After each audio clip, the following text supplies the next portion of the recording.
Buenas, buenas. ¿Cómo están? Mucho gusto de saludarlos. 7. Mucho gusto de saludarlos. ¿Cómo están? Por el otro lado, ¿cómo escuchan, no escuchan? El audio, toda la cuestión. ¿Será que alguno nos hace el favorcito de informarme para que yo pueda continuar, si fueran tan amables, que ya estamos contra el tiempo? Ahorita no tengo a ninguno. Vamos a ver. No tengo a ninguno todavía. ¿Se escucha, no se escucha? ¿Cómo se ve? ¿Cómo estamos con el audio? Si fueran ustedes tan amables de escribirme para yo continuar con mi clasecita. Está un poco reciente, ¿verdad? Y están pocas personas conectadas. Yo veo que tengo 8 personas conectadas, pero ¿qué dicen si esperamos un momentito? Vamos a ver, ya estuvo, se ve, se oye claro. Gracias, Jeremy, le agradezco mucho hoy.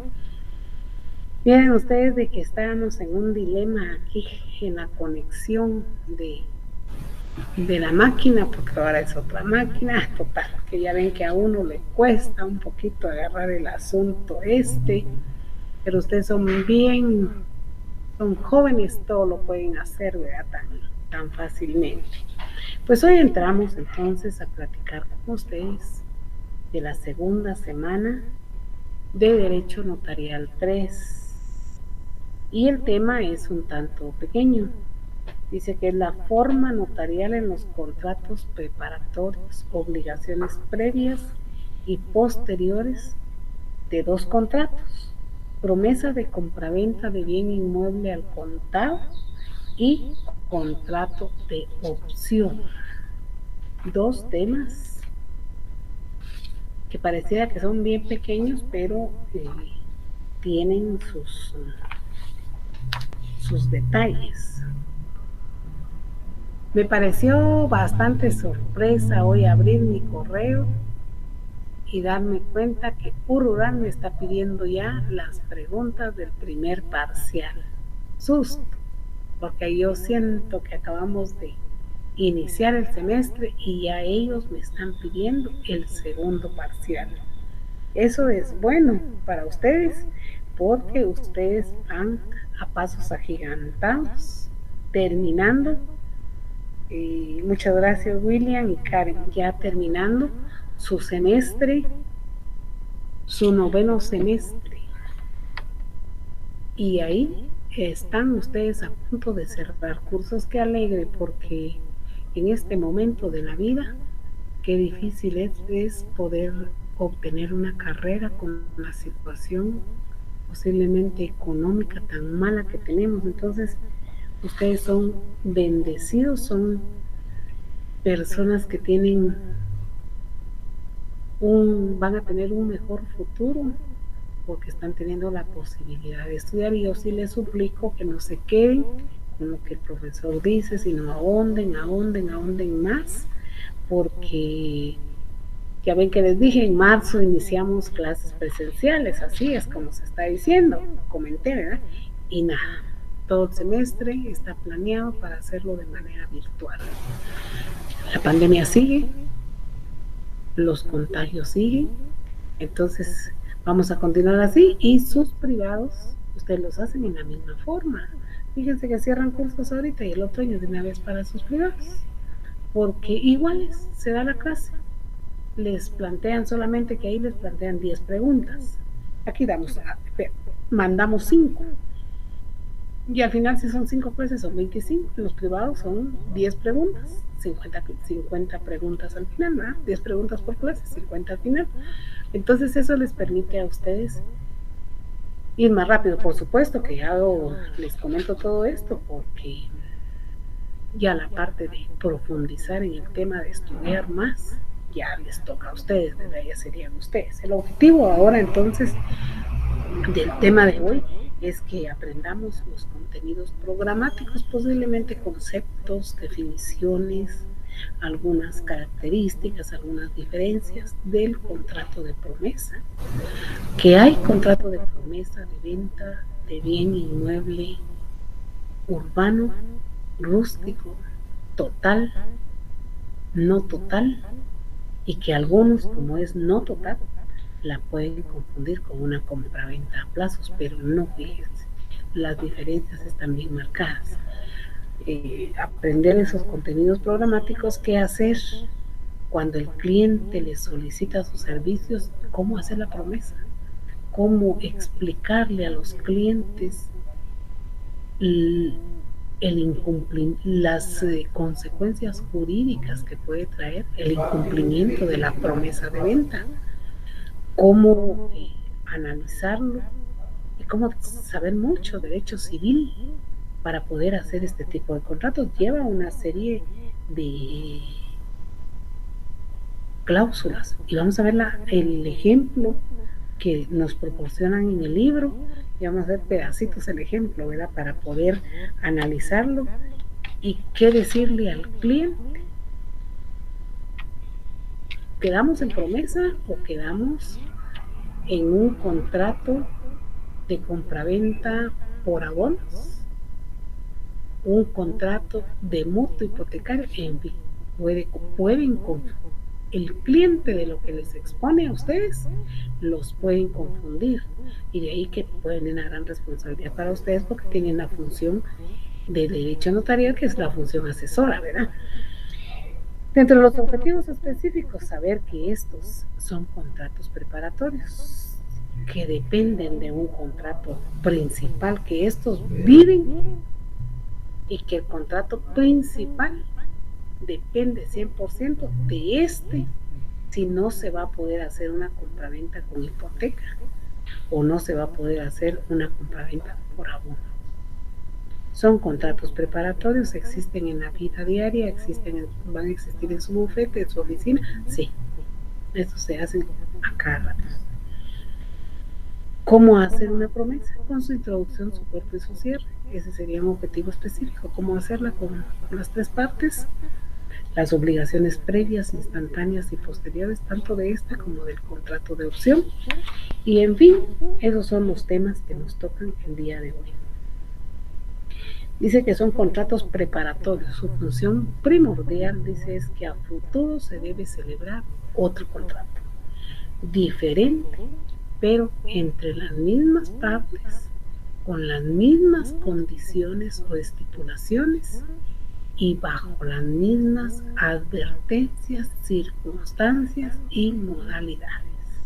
Ese es el contrato de promesa de venta o contrato preparatorio. ¿Por qué hago una promesa de venta? ¿Por qué mejor no me espero a que suceda lo que yo estaba esperando para hacer el contrato principal? ¿Por qué voy a gastar en una promesa si me puedo esperar perfectamente hasta que suceda el momento que yo estoy esperando para poder comprar lo que quiero? El sábado domingo daba yo un ejemplo a sus compañeros y les decía que yo también he pensado que por qué esta promesa y por qué no mejor un contrato principal, por qué este preparatorio, por qué no un contrato principal. Pero curiosamente el sábado sucedió algo en mi casa y ahí fue donde analicé y dije, este ejemplo se lo voy a poner a los jóvenes cuando inicie hablando de la promesa. Porque a mi esposo le ofrecieron un vehículo, platicó con su compañero de trabajo, le dijo, yo te lo vendo, te lo doy en tal cantidad. Lo fueron a ver, llegó el mecánico, lo vio, dijo, está muy bueno, ese modelo no tan muy viejito, es reciente, y a él le gustaba el carro, ¿verdad? Y le dijo, miren cómo fue, te lo doy en 55,000. No tiene mucho kilometraje recorrido, y entonces aquel se ilusiona más. Él sabe, el domingo no dije el precio, ahorita se lo estoy diciendo. Y entonces le digo, pero el martes, o sea, ayer, te doy el dinero y me das el carro. Así le dijo él. cuando me des el dinero, te doy el carro. Son compañeros de trabajo. Eso fue la semana pasada. El sábado, antes de iniciar yo mi clase, me dijo, me está llamando el compañero del carro. Y si ya no lo quiere vender, y si ya se desanimó, y si ya encontró un mejor comprador, no le dije. Palabra es palabra. Imagínense ustedes la notaria hablando de palabra, ¿verdad? Palabra es palabra, y él te dijo que te lo iba a vender y te lo tenía que vender, dicho y hecho. Pero ya me le dice, fíjate que si el negocio va el martes, solamente que son 5,000 quetzales más. Pero ¿cómo? Le dijo, si me dijiste 55, sí, pero fíjate que ya hablé con mi hijo, dice que tiene esta mejora y esta otra mejora, que no está recorrida, todo lo que le dijo. Entonces yo le digo, decirle que hablaste con un hombre, no hablaste con una persona que no tenga palabra. Total, empezaron en el tira y encoge, y al final el vendedor logró su cometido, porque el otro, como quiere el carro, accedió a que se le subiera al carro 2,000 quetzales más. Pero si ellos, siendo notarios, siendo profesionales, cuando hicieron el trance, cuando hicieron la negociación, cuando pensaron en la compra y venta, hubiesen redactado un documento sencillo a mano, y el otro que iba a vender le hubiese firmado, no pudo nunca haber cambiado las bases con las que negociaron inicialmente. Entonces, ¿qué tenían que hacer ellos? Una promesa. Porque con la promesa y sus cláusulas, que ahora vamos a mirar, no se pueden cambiar las bases de la negociación inicial. Entonces ahí me puse a pensar, para eso es la promesa, para que no haya cambio de criterio, no haya cambio en la negociación. Y en el tema que estamos platicando, que en el ejemplo que vamos a analizar, que vamos a descifrar cláusula por cláusula, el contrato que ahí está es un contrato de 662,000, creo yo, 620,000 quetzales. Es dinero, mucho dinero. Aquí les estoy hablando de este negocio de 50,000 a 55,000. Pero entonces, ¿para qué se hace la promesa? Para evitar un cambio, ya cuando se tiene todo el dinero. Pero en los bienes inmuebles, ¿para qué hacemos promesa en los bienes inmuebles? La hacemos por muchas circunstancias.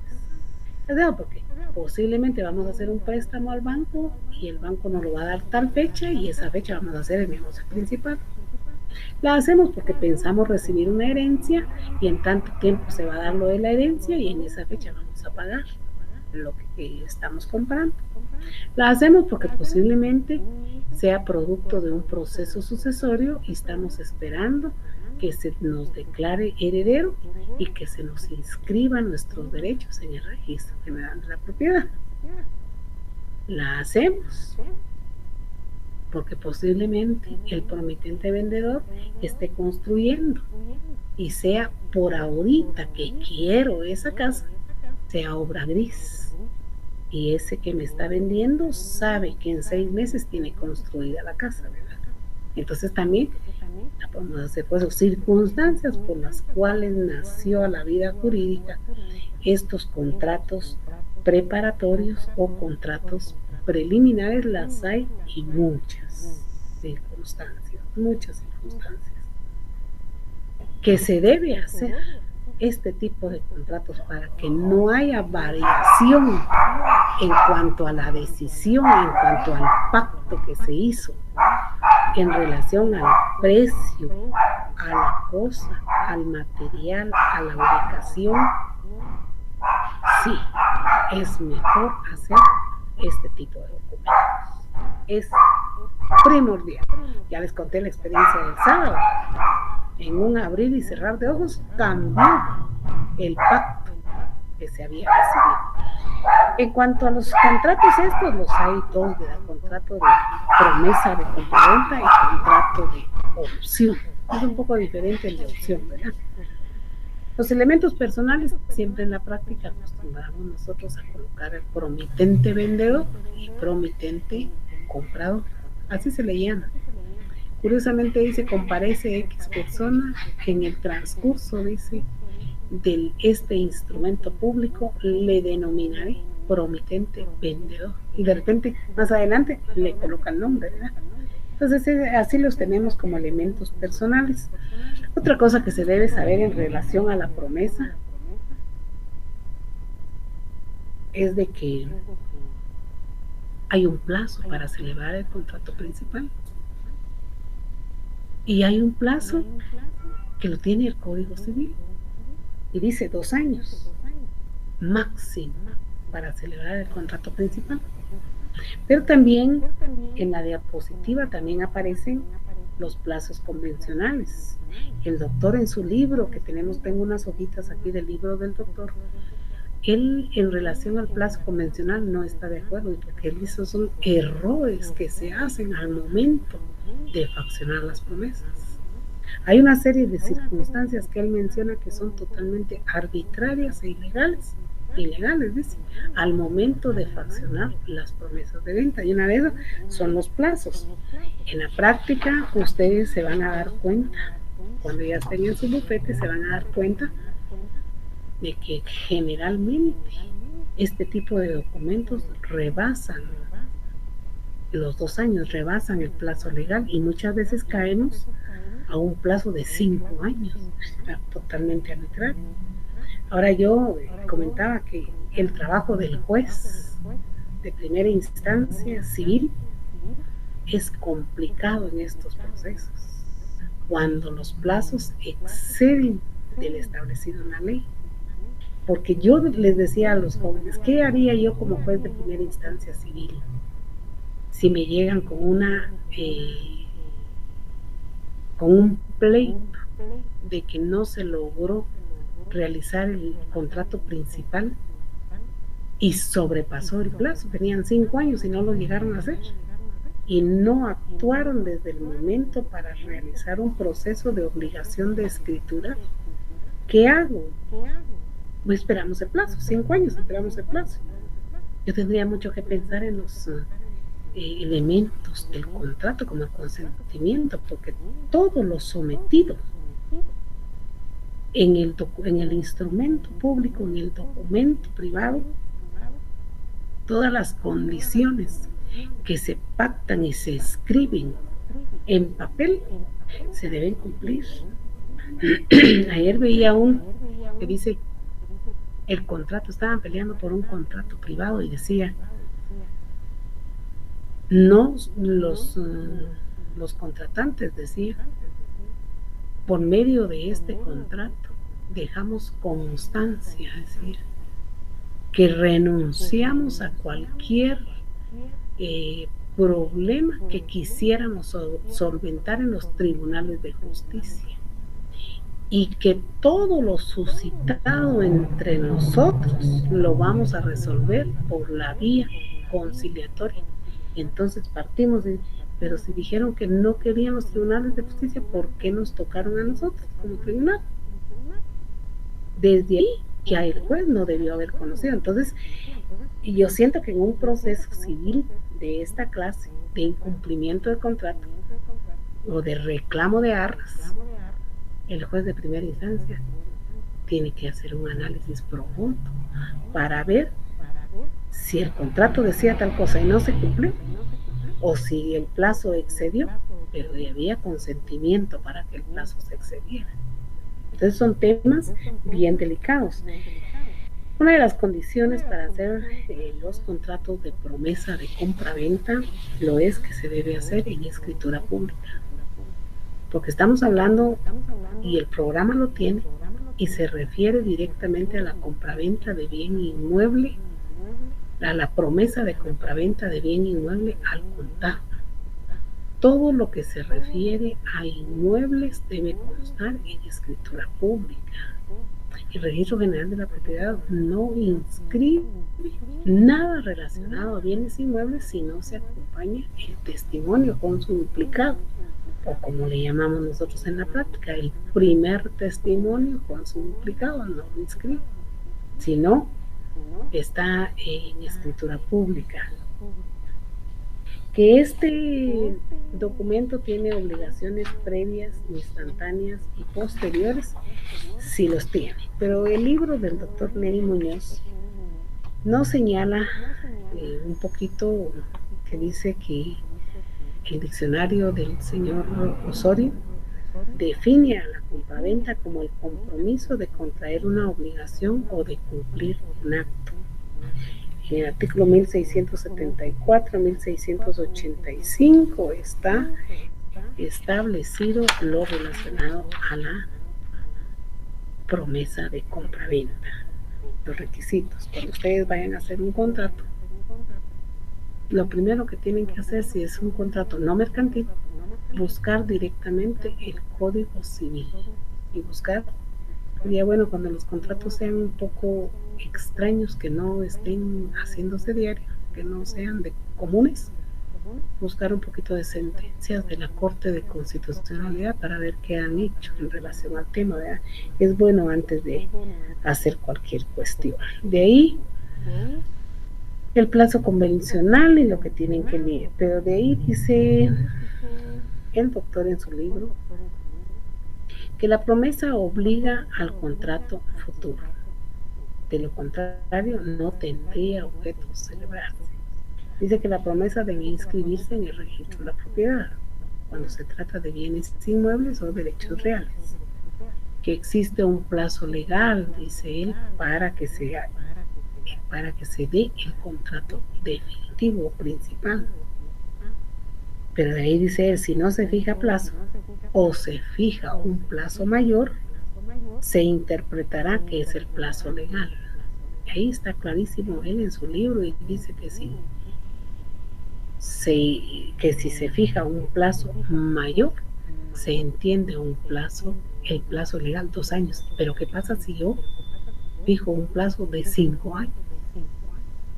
Por eso les decía, el juez de primera instancia civil la tiene bien difícil. Porque yo partiría del consentimiento y del acuerdo de voluntades en crear, modificar o extinguir derechos y obligaciones. Desde ahí partiría, pero sí está complicado. La promesa dice, en la promesa se puede convenir en el pago de una multa, dice, sin expresar que este pago es sin perjuicio del cumplimiento del contrato. De ser así, pagada la multa, cesa la obligación de celebrar el contrato. Pero el contrato que tenemos nosotros de ejemplo aquí no se refiere a una multa, sino se refiere al pago, al adelanto y lo toman como arras y se pierde cuando hay incumplimiento del promitente comprador. De ahí el doctor nos traslada y dice que es importante señalar algunos errores, dice él, y deficiencias que se dan al momento de celebrar un contrato. Dice, 1. No lo otorgan en escritura pública, lo que estábamos platicando, y lo hacen en documento privado. Algunos lo hacen en documento privado con firma legalizada. En el caso un poco más complicado, lo hacen en un documento privado nada más, donde se compromete el promitente comprador con el promitente vendedor y pacta las cláusulas, ¿verdad? Si lo hacen en documento privado con o sin legalización de firmas, ya están cayendo en un problema porque el registro general no se los va a inscribir. Bueno, pero pueden ser derechos de posesión también, no necesariamente las promesas de compraventa al contado son de bienes inscritos, pueden ser derechos de posesión. Yo puedo celebrar un contrato con una persona de un bien inmueble donde yo tenga la posesión de hace 10 años, más de 10 años o de hace menos. O sea, sí se puede hacer, ¿verdad? Sí se puede hacer. La diferencia entre una y otra es de que si es una promesa al contado de bien inscrito, debe ser en escritura pública y lo debo mandar al registro. Si es una promesa de bien inmueble, de bien no inscrito, no hay donde inscribirlo, ¿verdad? Bueno, lo más que haría posiblemente pediría a la Dirección de Catastro y Avalúo de Bienes Inmuebles que haga la anotación, o me podrían decir que no. Haría un aviso para el JUSI para hacer constar eso, pues únicamente para dejar alguna huella de lo que sucedió, ¿verdad? Dejar algo. Pero en bienes no inscritos corremos el riesgo de que ¿Cómo? Vamos a escribirlo, ahí sí no hay necesidad, ¿verdad? Pero no por eso lo van a hacer en papel bond, en documento privado, no. Como es bien inmueble, siempre lo van a hacer ustedes en escritura pública. Si lo hicieron en escritura pública, la tienen que inscribir. Ya vamos a ver ahorita que lleguemos al impuesto, vamos a ver que es poco lo que se paga. Entonces, no es ni por el impuesto. Los honorarios que nos va a cobrar el registro de la propiedad tampoco son elevados. O sea, ni tampoco es por los honorarios. Dice que generalmente, dice él, y estos son uno de los grandes errores, no se respeta el plazo legal y se otorga por plazos mayores. O sea, él también en su libro está aceptando que en la práctica son plazos mayores. Yo estaba revisando algunas inmobiliarias y ellos, y si ustedes que están en Guatemala lo saben, porque en Guatemala es donde más se da esta situación, y están prometiendo, están haciendo promesas de venta de apartamentos y dice para entrega en el 2024, dice 2025, dice, porque sobra gris, dice. Entonces se van a entregar, si ya están diciendo que se va a entregar en enero del 2025, sobrepasar los 2 años, ¿verdad? Es normal porque al final el doctor lo acepta, ¿verdad? Que se convengan en plazos mayores, que al final puede haber un proceso en contra de quien incumple, ¿verdad? Y se toma como base eso. Dice, muchas veces en la realidad se ha convenido en un contrato de compraventa y otorgan una promesa. Ahí yo les explicaba a los jóvenes que es muy importante saber a quién voy a elegir como notario, porque la figura del notario es elemental. Yo, si ustedes me ponen a recitar una compraventa, se las recito completamente. Entonces, nosotros los notarios de memoria sabemos muchos contratos. Entonces, ahí es problema del notario porque le tendría que decir a los clientes que si quieren leer el instrumento público y no leérselos yo, porque al momento de leérselos yo, o cambiar, ¿verdad? Entonces ahí sucede en la práctica y yo he visto una gran cantidad de procesos que llegan las personas pobres, ¿verdad? Dicen, yo lo que hice fue un préstamo, ¿por qué me quitaron mi casa? Dice, yo presté dinero, dice, pero ¿por qué ya no soy dueña de la casa? Porque ella prestó o él prestó, pero el notario lo que hizo no fue un mutuo, no fue un contrato de préstamo, no fue un contrato de reconocimiento de deuda, sino que lo que hizo fue una compraventa y le leyó otra cosa a la persona. Y entonces, en cuestión, cuando uno entra a conocer eso en calidad de juez, es bien difícil darle la razón a la persona, porque en este tipo de circunstancias lo que manda es el instrumento público. ¿Cómo poder probar que es cierto lo que dice la persona, que nunca vendió, que solo prestó? Y lo peor, que uno como ser humano, es juez, ser humano, uno sabe perfectamente que la persona está diciendo la verdad, pero el papel está diciendo otra cosa. Entonces, en este último caso que nos menciona el doctor, es bien complicado porque tendríamos que buscar un notario que sea correcto, bueno, todos son correctos, pero un notario imparcial sería ahí, un notario que no se parcialice con la figura de quien le paga, ¿verdad? Así sería. Dice que a veces prometen y inventan cosas que aún no se tienen, en vista de que está permita, dice, la venta de cosas futuras, antes que exista la especie y también una esperanza incierta. En estos casos el notario debe ser muy cuidadoso en su redacción y las partes quedar bien enteradas de los efectos del contrato. Ahorita que leo este pedacito me recordé que tuvimos un proceso donde se había prometido en venta pero eso sale del tema de nosotros ahorita, ¿va? Se había prometido en venta 10 cuerdas de papa, porque aquí se da mucho la papa, ¿va? Y yo pensé, ¿verdad? Y dije, ¿cómo prometieron en venta una cosecha? Y si no será una cosecha, dicho y hecho. Vinieron unas grandes heladas y se quemó todo eso. Y entonces el señor alegaba y decía, pero yo me prometieron 10 quintales de papa y no recogí, pero ni uno. Se da mucho esto que dice el doctor, mucho, ustedes prometiendo vender algo incierto. Ahora, yo puedo prometer en venta mis derechos de posesión, mis derechos hereditarios. Yo los puedo prometer porque yo ya sé que lo único que está esperando el notario para terminar el proceso sucesorio intestado es la resolución de la Procuraduría General de la Nación. Y ya esa resolución ya está lista, pues ya la veo. Entonces vendo mis derechos hereditarios, porque lo que viene es un paso de un par de meses en la herencia, legados y donaciones. Viene un paso nada más.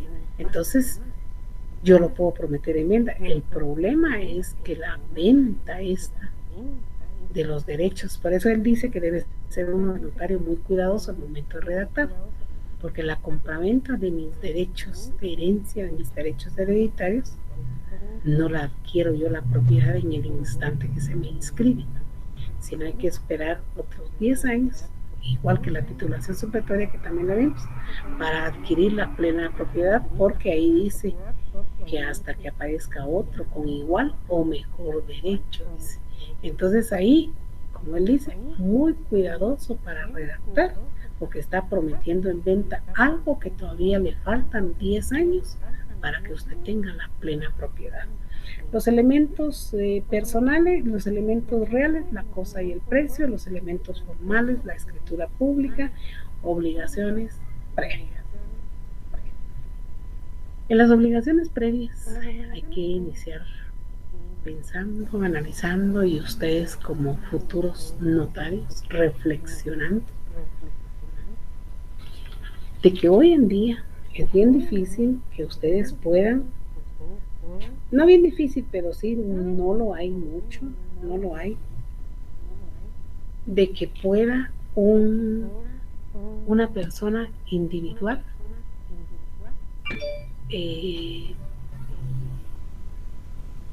vamos a quitar volumen a eso porque también interrumpe.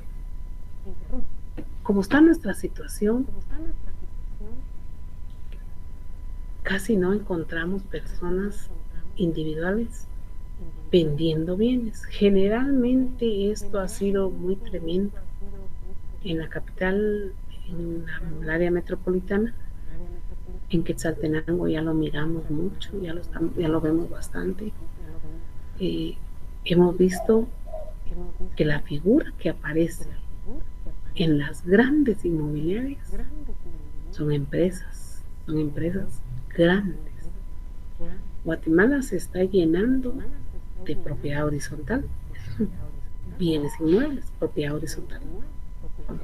Y entonces la figura que aparece en el otro lado vendían y ellos son los más favorecidos con esta figura de la promesa, y ellos son los que más promesas se dedican a hacer, porque reciben un enganche, que es enganche, pero ellos dicen es para reservar la propiedad, dicen. Y ellos lo que hacen es una promesa, lo que dicen es obra gris y ya va a salir. Entonces, hoy en día está muy de moda el vivir en un apartamento, el vivir en propiedad horizontal, pero las grandes inmobiliarias lo que hacen son promesas de venta. Uno, porque ustedes no tienen todo el dinero. Dos, porque están construyendo. Y lo que ustedes están dando tendría que ser un contrato de mutuo, el que tendrían que hacer una compraventa con mutuo. Lo que ustedes están dando como para apartar les sirve a ellos para terminar de construirse. Así funcionan las grandes inmobiliarias. Entonces, ustedes en su calidad de notario, una de las obligaciones previas que tienen que tener es investigar quién es el gerente general, el representante legal o el administrador único de la inmobiliaria que está vendiendo el bien. Pero no quedarse con eso. Aparte de investigar, tienen que ver la escritura de sociedad. y ver si tiene facultades suficientes quien está compareciendo frente a ustedes para hacer esta promesa. Porque no puede ser que en una parte de la promesa le dejemos al promitente comprador una obligación, una pérdida, y el promitente vendedor no tenga ninguna penalidad. No puede ser. Entonces, para poder penalizar al promitente vendedor que pudo haber incumplido, aunque van a ver el ejemplo, que el ejemplo da risa, pudo haber incumplido, ahí van a ver ustedes que tenemos que buscarle una penalidad para que pueda cumplir su obligación. Entonces, si vamos buscando eso para los dos, porque tenemos que ser imparciales, tenemos que saber bien ese representante de la sociedad si tiene facultades, porque el Código Civil es clarísimo cuando dice, cuando explica y se refiere a bienes inmuebles, tiene que tener poderes suficientes, y es un poder especial para poder disponer del bien. Y cuando es un poder general, tiene que tener cláusula especial para poder disponer del bien inmueble. Entonces ahí, cuando aparece una inmobiliaria, es importante revisar en el registro mercantil las calidades del representante, ver la escritura de sociedad, ver si tiene facultades, ver si está inscrito el mandato, y de ahí ver la finca, ¿verdad? No, esto no lo tiene el libro, esto que estoy diciendo no lo tiene el libro. Esta es una obligación que ustedes tienen que tener para garantizar al que está comprando. Generalmente en la práctica quien les va a pagar los honorarios es quien está apareciendo como promitente comprador. Así funciona. Lo elemental, el título de propiedad. El título con el que se acredita la propiedad, y como estoy platicando que podemos hacer promesas de bienes no inscritos, el título con el que se acredita la posesión del bien inmueble. ¿Ya? Hay que tenerlo a la vista. Hay que razonar el título, preguntaban algunos. El domingo preguntaba a un compañero, sí, hay que razonarlo para garantizar aún más, ¿verdad?, esta promesa que se cumpla. Permítanme un segundito, voy a poner la luz porque yo ya no leo, la cámara sí funciona, pero yo ya no leo. Permítanme un momentito, ¿eh?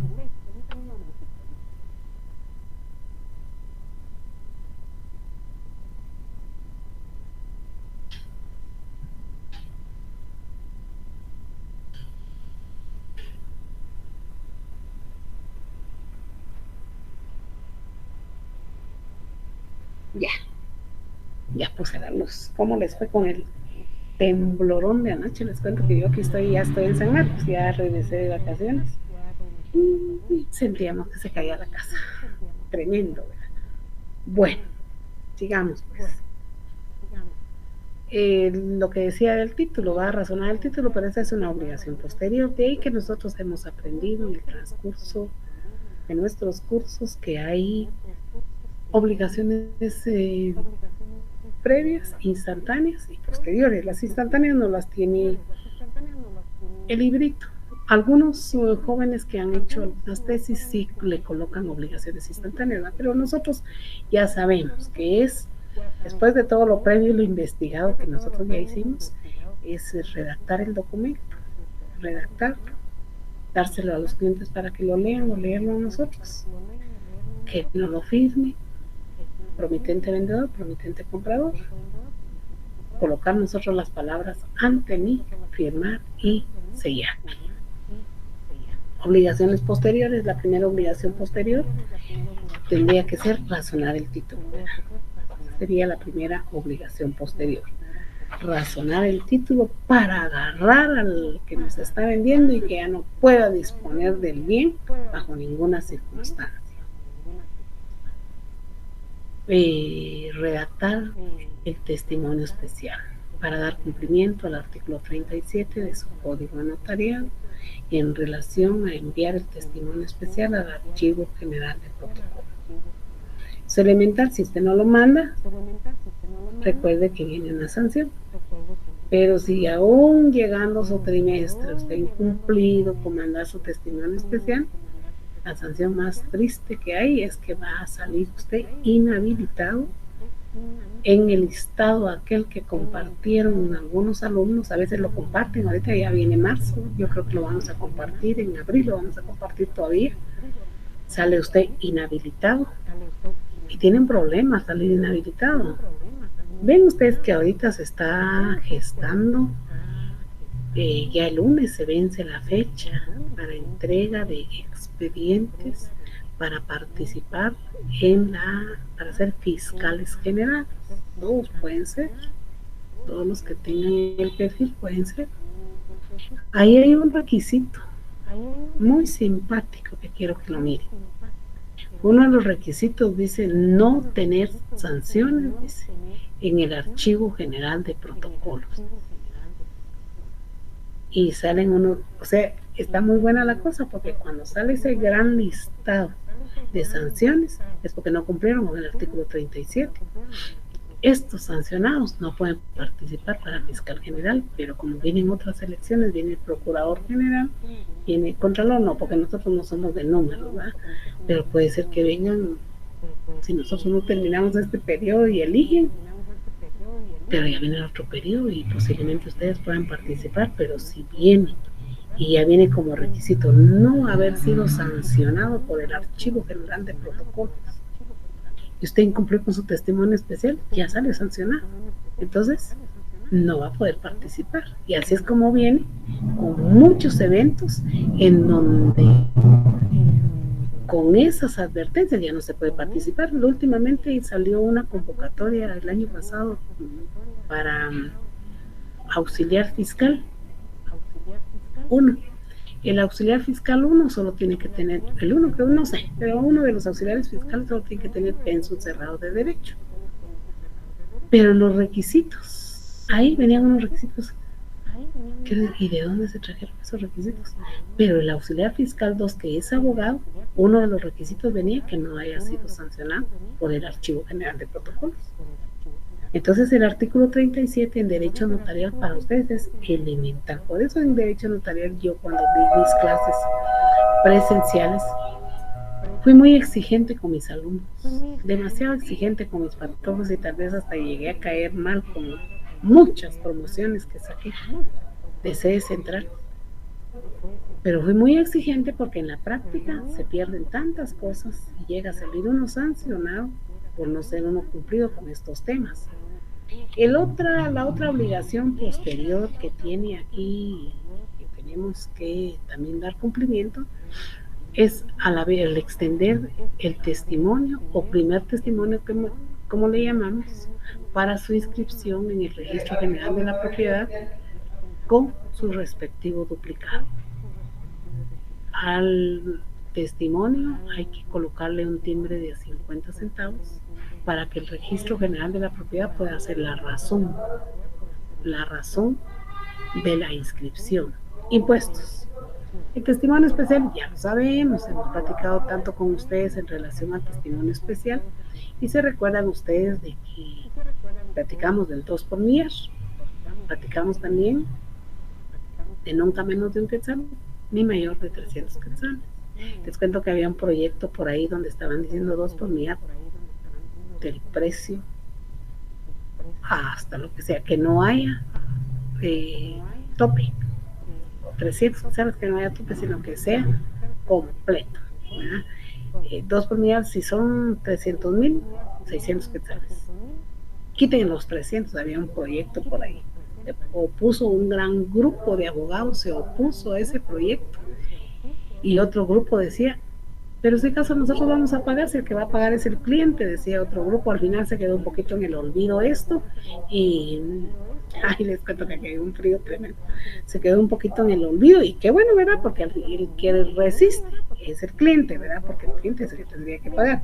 Entonces el testimonio con su duplicado y en relación a impuestos, el 2 por millar, no menor de un quetzal ni mayor de 300 quetzales.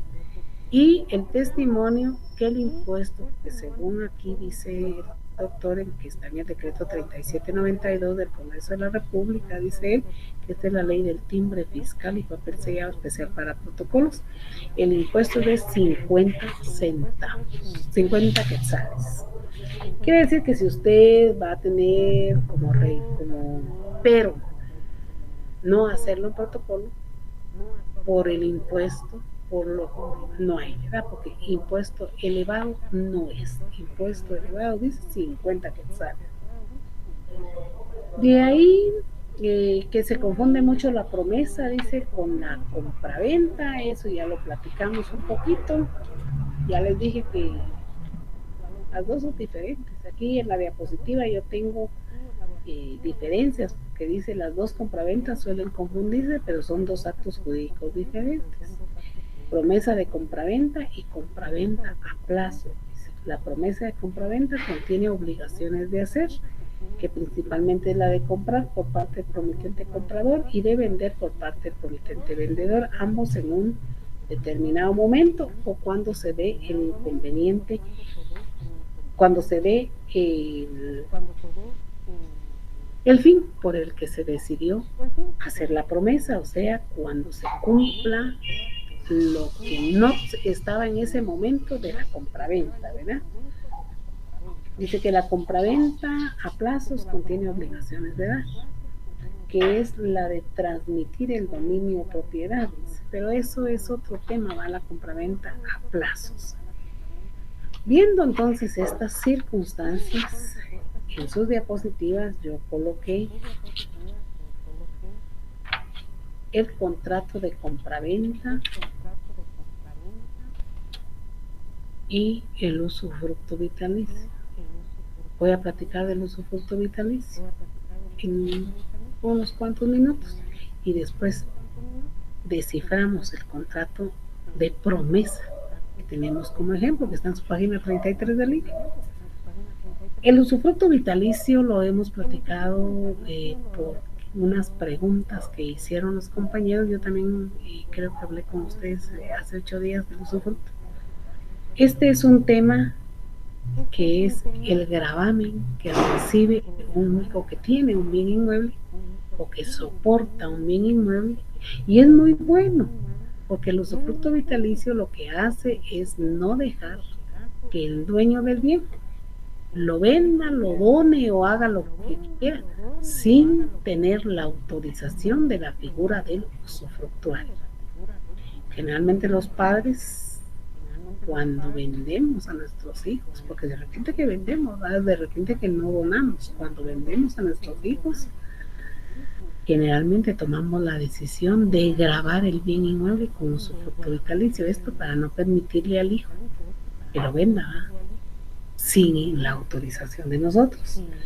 Y hay maneras de terminar el usufructo, si las hay, pues aquí yo coloqué por venta, donación, renuncia o muerte, 4 formas de terminar con el usufructo vitalicio, pero al final lo que busca es evitar la venta del bien sin autorización de la figura del usufructuario, pero también lo que busca es gozar yo un poquito del bien, porque a lo mejor que lo de un alquiler, ¿verdad? Y esos frutos son los que yo voy a recibir para poder sobrevivir. Bueno, también porque tengo otros bienes para vivir, pero de esos voy a lograr yo posiblemente algunos frutos. Eso es el usufructo vitalicio también. Todos los bienes los puede grabar con eso, en cualquier momento los puede grabar. Bueno, entonces ahorita vamos a analizar y de último, en unos 5 minutitos vamos a ver el contrato de opción, que ese eventualmente lo van a hacer en su bufete, ¿vieron? No está normal. Voy a mirar antes si no hay alguna pregunta de parte de ustedes. Porque siempre preguntan a los chicos, siempre les agarro ahí la duda. A mí me gusta que me pregunten porque ahí estamos. No, yo creo que no. Veo en el otro chat también.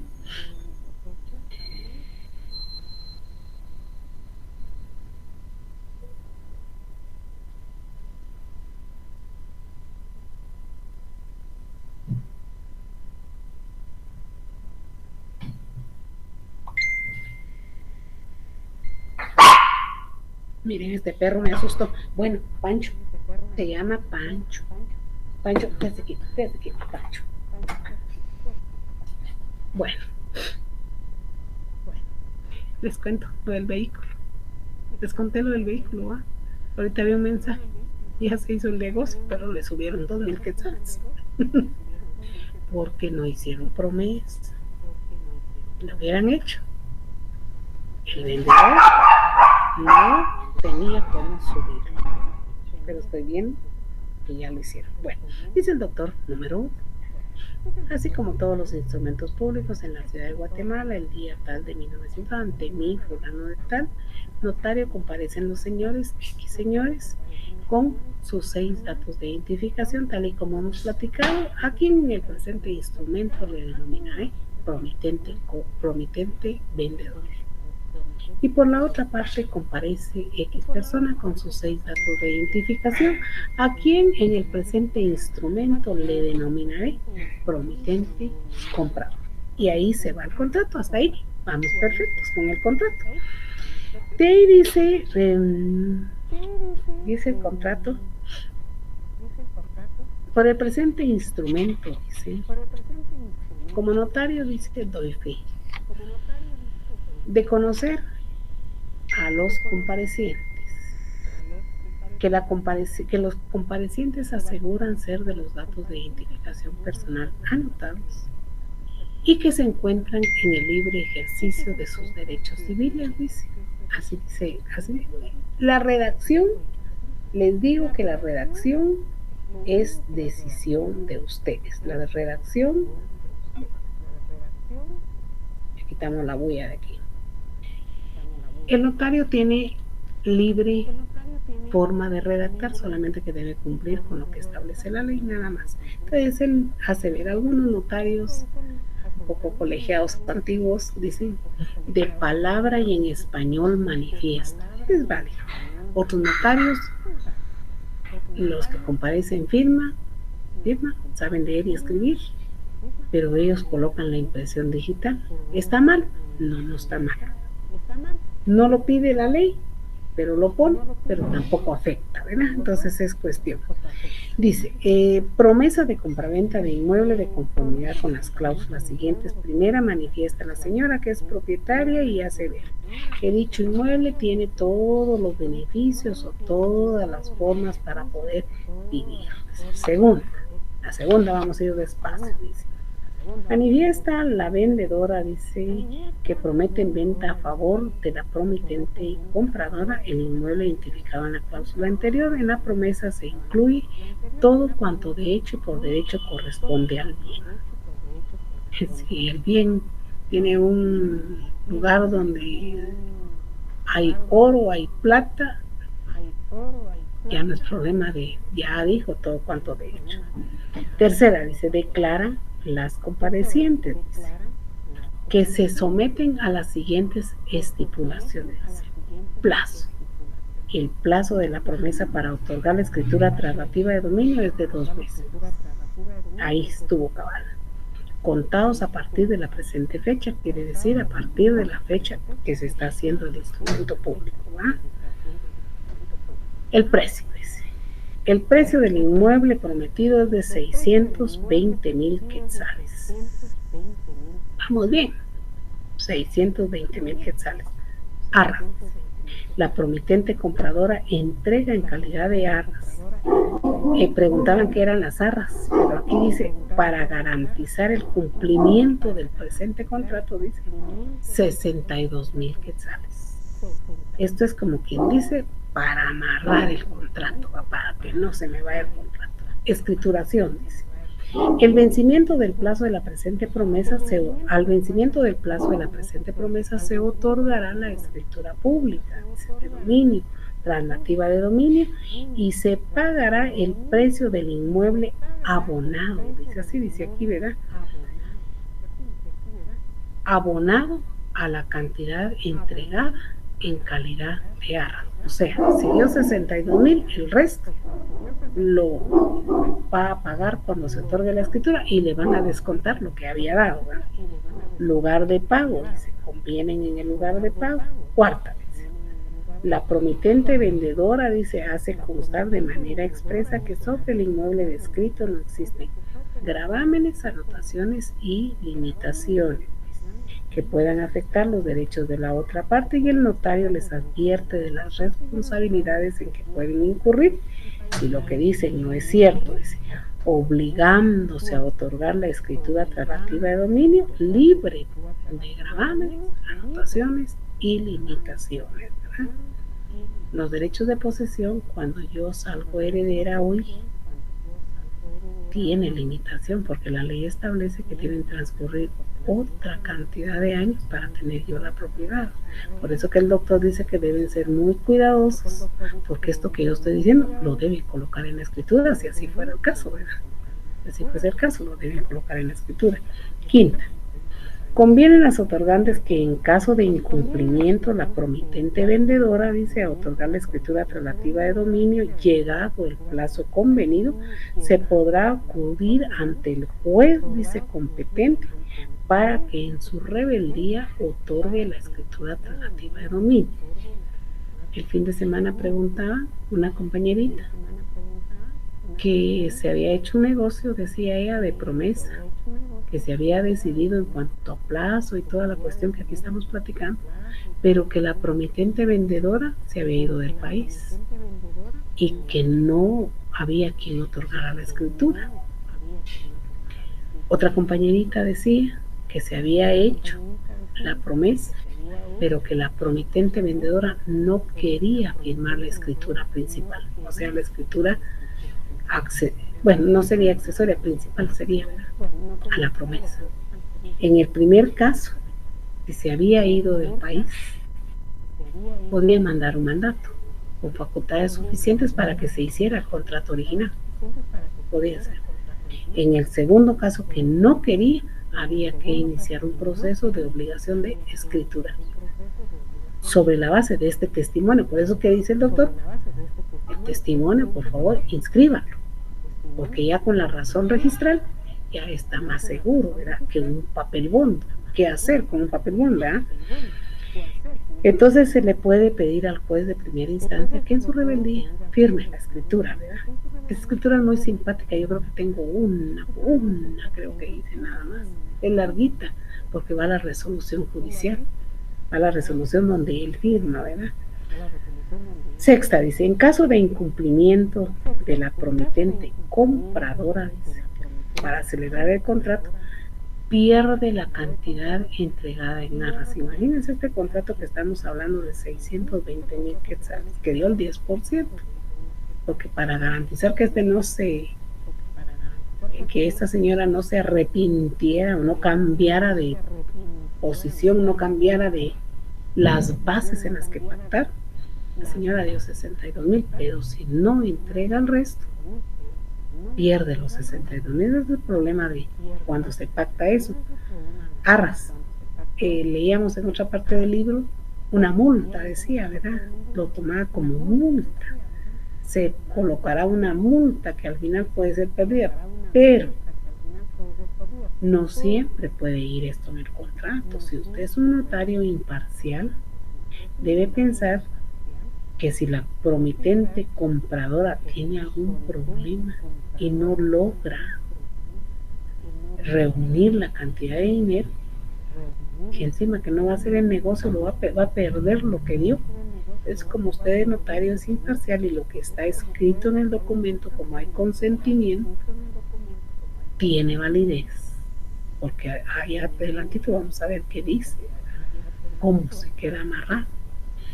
Entonces usted como notario y buen notario lo que debe hacer es evitar estas arras. Por supuesto que aquí parece un contrato de adhesión, ¿verdad? Aquí no parece un contrato libre de presiones, libre de coacción, libre de obligación. Aquí parece un contrato leonino, creo que le dicen a esos en mercantil, ¿verdad?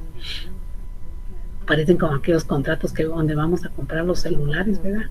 O compramos, ya no me acuerdo cómo se llama eso, ¿verdad? Que ya no es mi mismo número que tengo desde hace más de 10 años, 15 años.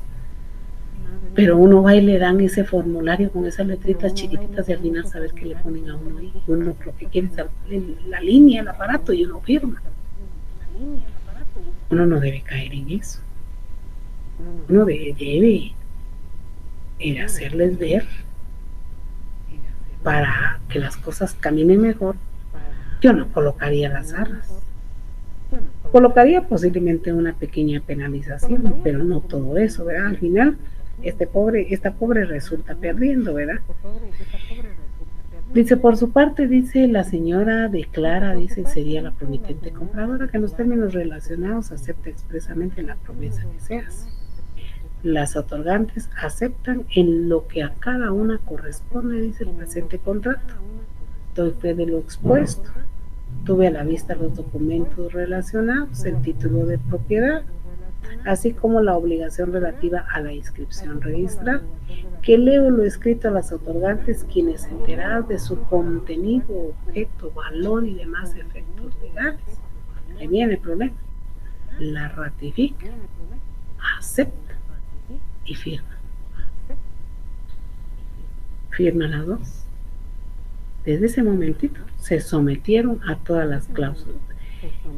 El presente contrato es un modelo de contrato que se puede hacer. En él ustedes pueden colocar otras especificaciones, como lo que dice el doctor del cuidado que tienen que tener para redactar este tipo de contratos. Es que fíjense ustedes que yo veo, bueno, ahorita ya no lo veo, ¿eh? Pero yo me he dado cuenta con mis alumnos. Muchos alumnos han salido, se han graduado. Tengo más de 20 promociones que he sacado de rural. Y yo veo que mis patojos al salir, que ya los veo que tienen una oficina, que ponen su oficina y empiezan las personas a llegar y empiezan a hacer notariado fuera y dentro del protocolo, pero no analizan, he visto, no analizan un par de contratos o un contrato, y se los digo directamente. Hoy llegó mi alumno a mi lugar de trabajo y me dijo que quería hablar conmigo, que me quería saludar. Y yo dije, ay, es mi alumno, lo voy a saludar, y sale. Y eran 3 patojos, son hermanos los 3. Y cuando los vi me sentí tan contenta y los abracé, ya se le olvida a uno un poquito el distanciamiento, ¿no? Y los abracé y me contaron que ya los 3 están graduados. Ella sabía de 2 que se habían graduado. Entonces me comentaron que en un pueblito de aquí del altiplano habían puesto su oficina y que les iba muy bien. Pero de ir bien, le dije, es que ustedes me digan cuántos instrumentos públicos hacen al año. Entonces me dice uno de ellos, el año pasado hice 1,800 instrumentos públicos. Eso es ir bien, le dije. Porque si usted me dice que hizo 30 instrumentos públicos, entonces no hizo mucho, salvo que sean de cantidades grandes. Total, que platiqué con ellos, pero iban por un su problemita. Fueron señalados los 3 en sus 3 protocolos de falsedad, y los 3 fueron citados a su primera declaración. Me voy pegando la decepcionada y me quedé con mucha tristeza por ellos. Me comentaron el asunto. Definitivamente cuando llegue conmigo al asunto, por haber sido mis alumnos, creo, o tal vez ya no estoy aquí, porque como en primera instancia tarda tanto las cosas, ¿verdad? Pero si fuese ya, creo que me tendría que excusar, porque me dio mucha tristeza, tal y como lo platicaron, en instrumentos públicos se involucraron. Ahora les decía, pero ¿por qué un solo protocolo? ¿Por qué no lo usaron? ¿Por qué usaron los otros 2 protocolos? Si era 16 escrituras públicas que iban a hacer, ¿por qué no solo uno se involucró? ¿Por qué se involucraron los otros 2? Entonces ellos argumentan de que porque uno no estaba en el pueblo. Pues el otro, como urgían los instrumentos, siguió haciéndolos. Y el otro lo ayudó. Ahí se metieron los tres.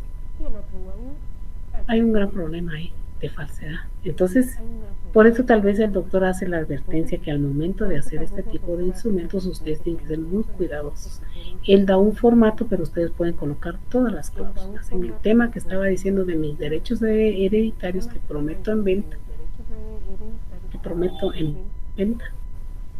hay que colocar una cláusula y decir que son derechos hereditarios.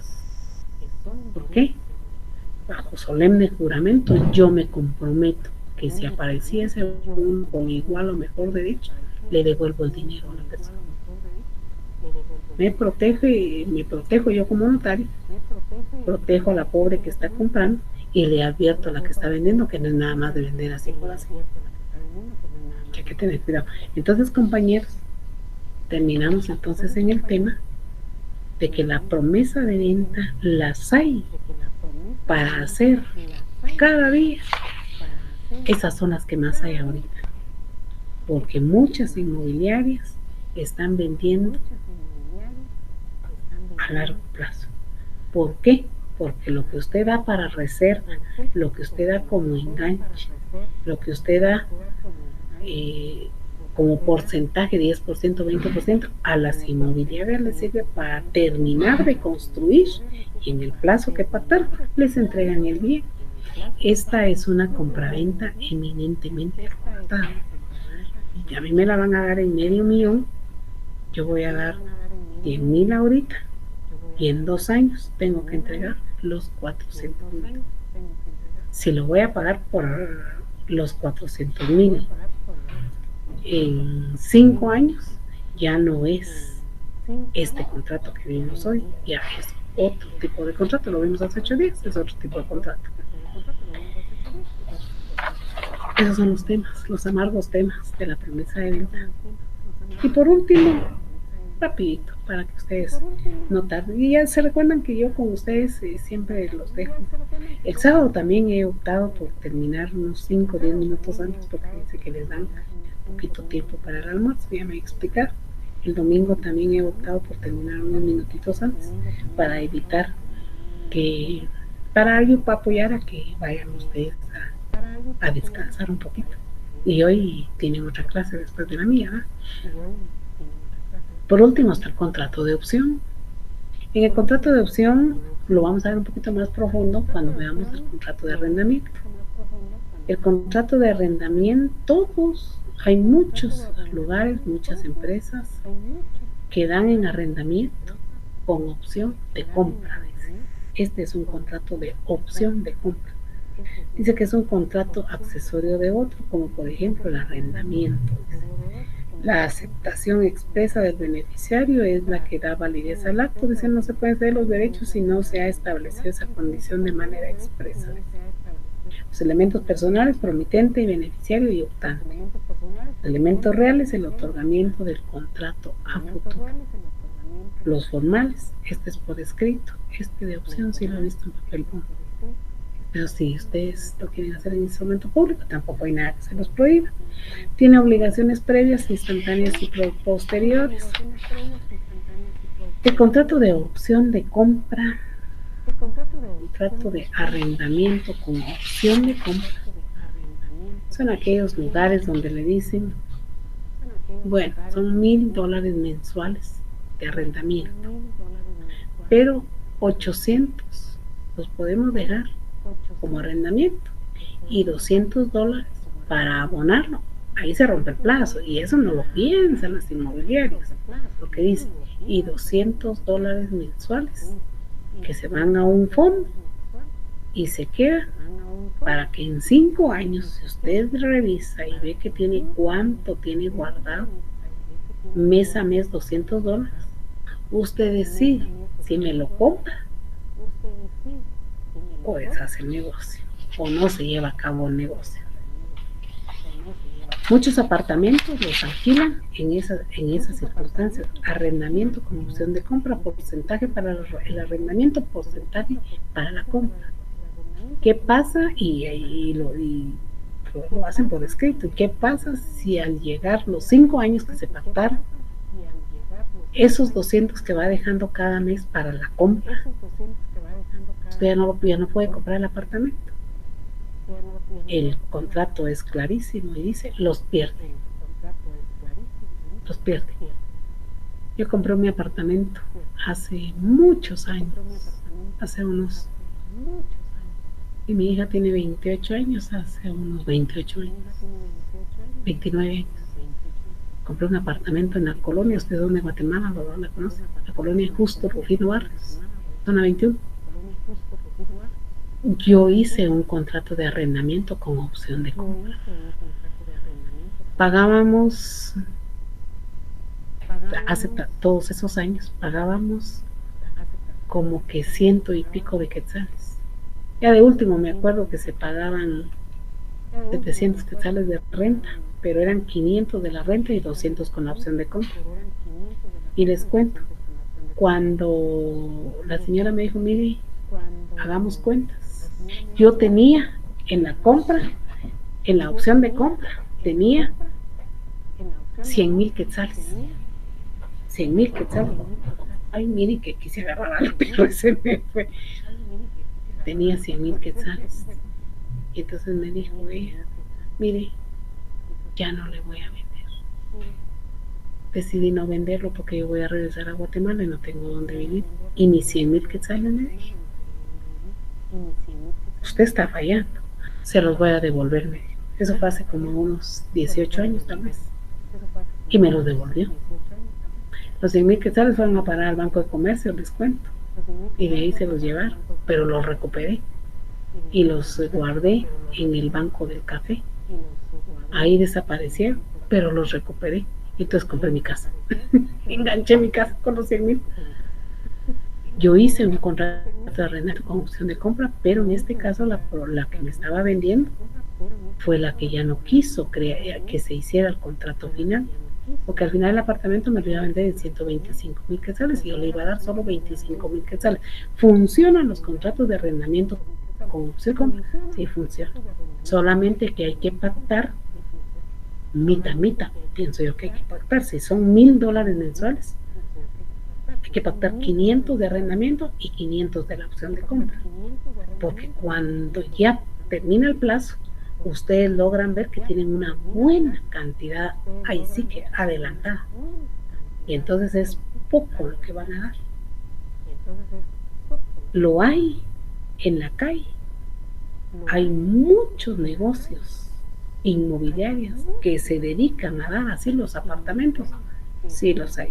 Cuando yo andaba en busca de un apartamento para mi hija, fuimos a ver muchos lugares y todos nos ofrecieron arrendamiento con opción de compra. Por supuesto, les digo, $1,200 mensuales, $1,700 mensuales, porque como pareciera que ya se nos olvidó que dice Código Civil y el Código Notariado que se debe pactar en quetzales, todos lo pactan en dólares. Ven ustedes los anuncios y dice $225,000. Si ya no encontramos un apartamento de $100,000, no encontramos. Encontramos apartamentos de una habitación de $95,000, pero estamos hablando de más de 700,000 quetzales, ¿verdad? Ahora solo es en dólares, entonces uno ya se va, es como cuando uno va a los Estados Unidos, me da risa cuando uno va, ¿verdad? Porque dice, ¿cuánto cuesta esto? Dice, $10, entonces en la mente $10, pero está a 7 y ya, son 70 quetzales. Yo me recuerdo que compré una manzana que me costó $5 la manzana, yo 40 quetzales una manzana, pero Jesús santo. Entonces allá es otra cosa, ¿verdad? La trasladamos a quetzales, aquí nos cobran en dólares y el Código Civil dice que no podemos pactar así, ¿verdad? Que debe ser el equivalente a quetzales, se establece, ¿verdad?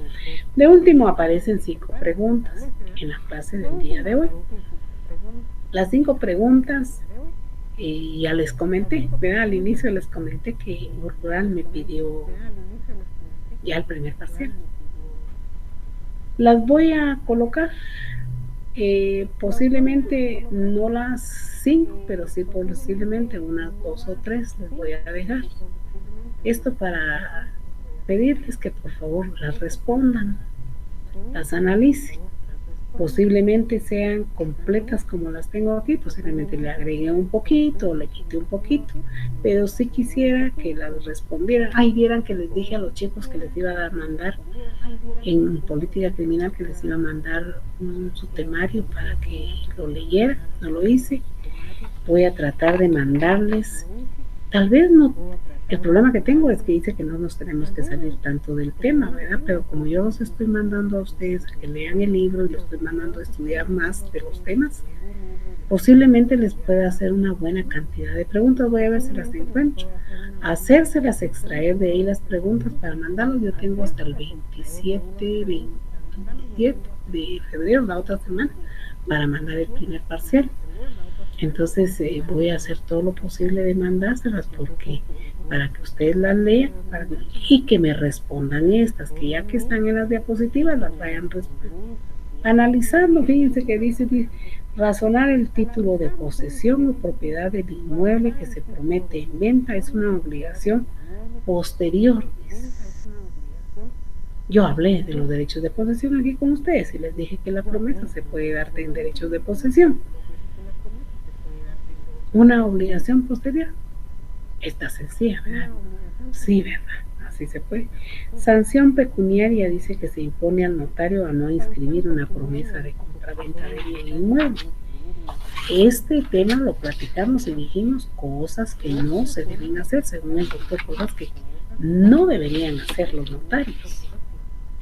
Sanción pecuniaria, eso es una tesis que pueden hacer ustedes, en donde ustedes busquen sancionar al notario por no inscribir la promesa, porque no la inscribe y puede ser muy listo que vende el promitente vendedor y le puede vender a otro. En cambio, si la inscribe, la garantiza, la amarra y la obliga a que se dé el negocio. Y ya saben ahí que platicamos que si no quiere hacer el negocio, el juez lo va a hacer, o sea, lo va a obligar. Encima va a salir perdiendo. Que no firma la escritura sale perdiendo. Porque yo, al momento de iniciar el proceso, le voy a decir al juez que lo condene en costas judiciales. Y que si bien es cierto, yo he criticado mucho el arancel para el cobro, porque ya ven que dice un memorial 25 quetzales, 50 quetzales, yo le he criticado. También en la práctica el juez no resuelve de conformidad con lo que dice el arancel. El juez es objetivo y también logra ver que un memorial ya no cuesta 25 quetzales, ¿verdad? Ya un memorial, ya solo con ir con el parqueo, la gasolina, cómo está la gasolina, pero ni lo de la gasolina, si el galón cuesta 30 quetzales ya, ¿verdad? Bueno, el diésel, ¿verdad? El que nosotros usamos, el diésel. Antes yo le dije a los jóvenes de seguridad que trabajan conmigo, les dije, ay, vamos a comprar un carro, le dije, diésel, porque ese es más barato. Hoy el diésel está igual a la gasolina, no, ella está arrepentida, mejor la gasolina, van a estar la mala gasolina. En fin, compañeritos, eso es todo por hoy. Los veo el próximo miércoles, donde voy a seguir, creo, con esta mi compu que me dieron así. Está re vieja la compu, pero miren cómo funciona. Bueno, estas son las mejores, ¿verdad? Que hay. Los veo el próximo miércoles. El próximo miércoles el tema que vamos a tocar es que la tercera semana vamos a tocar la servidumbre de paso y la servidumbre de acueducto. Dos temas pequeños también, servidumbre de paso y servidumbre de acueducto. Sus obligaciones previas, obligaciones posteriores, y esto dice que es la forma notarial en las limitaciones de dominio. Pero en las limitaciones de dominio también tenemos el usufructo, una limitante también, pero vamos a hablar de otros temas también. Voy a tratar de conseguir un proceso de servidumbre de paso. Acueducto es un tanto, casi no hacemos esos contratos en el bufete, pero servidumbre de paso sí. La ventaja es llegar a la servidumbre de paso de manera voluntaria y no permitir que sea el juez el que lance la servidumbre, porque el juez la va a lanzar por el lugar que el juez considera es mejor para quien lo está pidiendo. Y entonces nos van a afectar. Por eso la servidumbre de paso se debe hacer en escritura pública, ¿verdad? Para evitar, porque ahí llegamos a un acuerdo. Bueno, eso es todo, pues mis niños, cuídense mucho. estamos ya casi terminando. Pasen feliz noche y estamos siempre a la orden. Muy bien, buenas noches.